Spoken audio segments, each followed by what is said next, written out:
২০২৩ সালের ৭ই অক্টোবর থেকে শুরু হওয়া সংঘাতের ২ বছর পর গাজা এখন রীতিমতো ধ্বংসস্তূপ।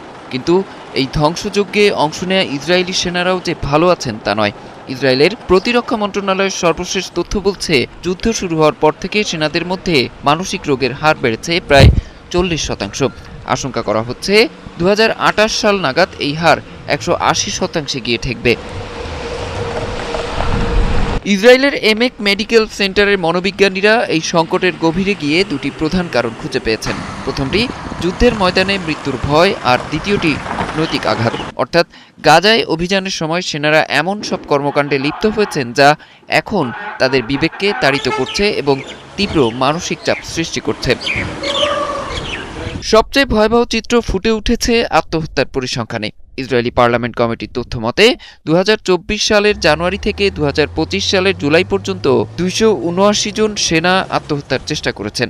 এমনকি ২০২৪ সালে পুরো ইসরায়েলে যতজন আত্মহত্যা করেছেন তাদের ৭৮%ই ছিলেন গাজা যুদ্ধে অংশ নেয়া সেনা সদস্য।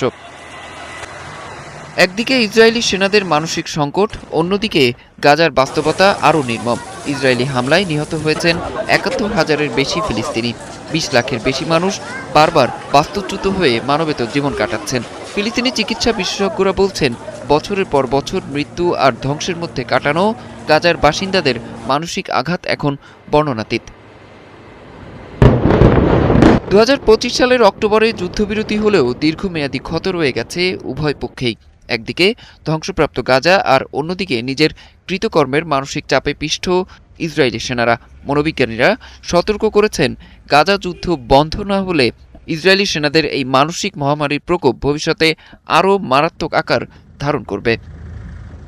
অরিসুল ইসলাম, ৭১।